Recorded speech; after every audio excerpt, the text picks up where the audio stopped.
All right, we're live. Today we're going to be talking about a problem given by Google in a coding interview. This is going to be the Pascal Triangle. The Pascal Triangle is something that's going to appear right over here, so you can get an idea. As you can see, it's pretty straightforward, I believe, at least for the sides. You can see that on the left and the right of the triangle, we are actually having ones. So pretty much the first number and the last number is always going to be 1, which is going to be helpful for us. What is interesting is actually what happens in the middle. Now, this problem is the following. We are required to actually get the number of rows. So, for example, the triangle can have 20 rows, 100 rows, right? It's something to denote the infinite. So it's infinitely, and it can go infinitely long, and it can grow infinitely large. And our idea is to actually say, okay, we are having this, and just calculate. For example, if I have 10 number of rows, what am I going to have as a triangle? If I have 20 rows, and so on and so forth. Problem is very interesting. It's a bit difficult. We're going to be using interfaces as well. We're going to be using some other functions to calculate the triangle, and it's going to be a bit complicated. At least it's going to be a bit more complicated to reason on what we actually built it before. But we're going to build it together. So let's go. Yeah, we're going to be coding this in C#, and later I'm going to do the JavaScript. Of course, we're going to be continuing the Python series. So let's actually see how we're going to do it. Let's go. All right, we are on the PC currently, and this is the problem 118 from LeetCode. So one thing that you can actually clearly see, and one thing that I do want for you to look at, is this triangle over here. So this is the Pascal triangle that we're going to be building, and I want you to notice two things. The first one is obviously that all of these sides, what we have been talking about, are ones, and the same goes to these sides. And the first and the second row, so these are the rows. Row 1, here we're going to have row 2, and so on and so forth. So the row 1 and row 2 are actually hard-coded. As you can see, it is doing so because when we're talking about, and I'm going to go with black here, when we're talking about the first and the last element being 1 and 1, you can see that here we have only one element, and here we have the first and the last element. So obviously these are going to be hard-coded values, and from row 3 to row infinite, oops, that was ugly, we are going to have obviously different numbers. So this is going to be 2, 3, and so on and so forth. Okay, this is what we need to be building. Now let's go and see an example. What we are aiming for is we're going to have a num rows, so 5, and here I'm going to say 1, 2, 3, 4, 5. So this is the example. And I need to be returning the Pascal triangle lookout. So this is how the triangle is going to look. If I actually take this is going to be row 1. This is going to be row 2. This is going to be row 3, as you can see, and I'm going to have 1, 1, and in the middle I have these two. Then I'm going to have row 4, which is going to be 1, 1, and here I'm going to have these. And finally, I'm going to have this. So 1, 1. Here I'm going to have 4. Here I'm going to have 6. Here I'm going to have 4. And that's it. That's pretty much it.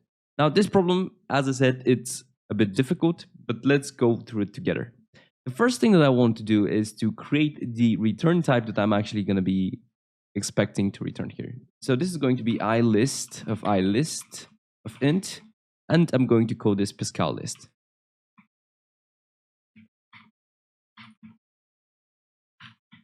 Good. So as you can see, I am actually waiting for something that implements the interface. So wait for something that implements the interface, ilist. However, I cannot instantiate list an interface. That's why here I have a list, and here I have an ilist. Good. Now, I am going to add my first thing that I know is part of the Pascal. So this is going to be 1. All I'm going to say here is Pascal list.add, and I'm going to add a new list of int, and this new list of int is going to be pretty much 1 because we have a list of 1 element, as you can see over here. One other thing to notice is not only that the first row is going to be hard-coded, but also the second row. So the first and the second row should be hard-coded. Now we're talking should be hard-coded, but in reality, this is the first element, and this is the last element. And we know that in the Pascal, the first and the last row is going to be 1. And that is why actually I'm going to say Pascal list.add, and I'm going to add a new list of int, which is going to be 1, 1. Now I have row 1 and row 2.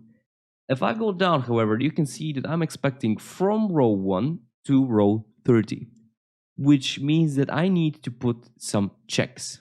Now I'm going to add this to the Pascal list, and I'm going to check if numRows is actually equals to 1. I'm going to return Pascal list. I'm going to return it because if I want only the first row, I already have it in my list, so I'm going to just return it. Then I'm going to add the second list, so this is going to be the second row right over here. And here I can check again if numRows is equal to 2, I'm going to return Pascal list. Now, then we need to calculate. We cannot just hard code stuff. So here comes the hard part. What we did over here with these, and actually with these, is that we have integrated the first and the second row. And I'm just checking. If I want just the first row, I'm going to return that. Otherwise, I'm going to create the second row and then check, am I searching for 2 rows? If I am, I'm going to return this because I already have it. Currently, I do not have these, right? That's the ones that we're going to be building. Good. The way I can actually do is I can start from the second row. Now, if I'm getting into this for loop over here, it means that I haven't exit here, nor here. So I'm having numRows that's going to be bigger than 2. That is why I'm going to start from 2. Its row is going to be 2, row is going to be less than numRows, and of course, row is going to go up. Good. One thing that you have to note is that we are building the next list based on the previous ones, and actually the previous one. So therefore, I need to actually take the previous one. I have already created the Pascal list, and I stored this and that, right? So I have the first row and the second row. That's why in order for me to find the third row, I'm just going to use the second. How am I going to do that? Well, I'm going to say previous list is going to be equal to Pascal list.last. This is going to be taking the last list that I have in the Pascal list currently. Good.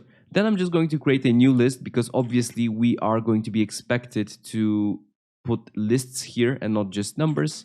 So I'm going to say var new list is going to be equal to new list of int. And that's pretty much it for now. One thing that you need to note, once again, I'm going to clarify, is that the first and the last element always is going to have 1. So here I have the complete freedom to write new list.add, and I'm going to add 1. Then I'm just going to do calculations based on the previous list. So this is going to be some gibberish. And then I'm going to say new list.add 1. Now I'm going to add 1 here because obviously these are going to be the middle parts. This is the beginning and this is the end. And of course, once again, the beginning should have a 1 and the end should have a 1 as well. Here actually I need to go, yeah, like that. Good. Now, how are we actually going to do the calculations? Well, for this, we're going to be writing a function, and I'm going to say private iList of int because we're going to be expected to return a list. Once again, I am expected to return a list because in this list, I'm going to store different lists. That's why I said it's going to be a bit complicated to understand. Now, I'm going to say calculation numbers. And of course, what I'm going to pass in is the previous list because we need the previous list in order to make the calculations. So this is going to take an interface of list int, and I'm just going to call it list. Good. Here I'm going to do the following. I'm just going to say a return list because I'm expected to return it. So I'm just going to declare it here. Return list is going to be equal to new list of int. And I am required to actually do the calculation. The calculation is going to be done by the following. The first number here is going to be made by the first and the second number. And then the third number here is going to be made by the second and the third number. In order for me to implement this, I'm just going to go with a simple for loop. Int index is going to be equal to 0. Then I'm going to say second index is going to be equal to 1. Now I'm saying index 1 and 0 because obviously I want to take this number over here. I'm actually going to do it like so. I want to take this number over here and this number over here. Once you're actually taking two numbers, you need to be careful for the overflow. And that's why I'm going to check with the highest index, which is in our case is the second index, which is going to be the 1. And here I'm going to go with first index. And I'm going to check if second index is less than list.count, the list that we're actually achieving here. And of course, then I need to increment both of them. So I'm going to say second index plus plus and first index plus plus. Good. Now I want to put it like this because it went to, yeah, I think that's good. Okay. Now we have the first and the second number. I just need to start summing them up pretty much, and I need to put them into my return list. That's why I'm going to say return list.add, and I'm going to add the previous list that I have received here. So list of first index plus list of second index. There we go. Pretty straightforward here. Finally, I'm going to be returning the return list. And I'm going to be happy with that. Good. So this is the calculation numbers function. Again, we are taking the previous list. This is always going to be changing because in order for me to calculate number 4, I need to get an input of number 3 here. So I need the third row in order for me to calculate the fourth one. Then I'm just going to say, okay, I'm going to have first index, and then I'm going to have second index because I'm going to be using these to take this number and this number. Then with the help of these, I'm going to calculate that. Then I'm going to take, again, this number and this number, and I'm going to calculate the third position of my fourth row. And I'm going to return it. What I'm going to be doing is calculating and putting them into a list and just return the list. Here, I need to obviously extract it. So I'm going to say var nums is going to be equal to calculation numbers of passing, again, the previous list. And that should be it. So in reality, if I'm actually passing a list of 1, 2, 1 over here, the third row is going to have, the new list is going to be the third row, is going to be having the fourth row actually, this row, is going to be having 1 because of the 1 over here. Then I'm going to use 1, 2, 1 with my calculation number function, which is going to be here, which is going to end up having 3 and 3. I'm going to place 3 and 3 over here. And then I'm going to add 1 again. And at the end, I'm going to have a new list of 1, 3, 3, and 1 at the end, which is what we are expected to have over here. Good. In order for us to actually add the nums to the new list, we have a function for that, new list.add range, and I'm going to add nums. And that's pretty much it. As soon as I add 1, I have already finished the end row of the Pascal tree, and that's why I need to add it to the Pascal list. And finally, of course, return the Pascal list. Good. And that's pretty much it. Let's run the code and see if we're going to have success. And finally, push it to the server as we do always. All right, submit.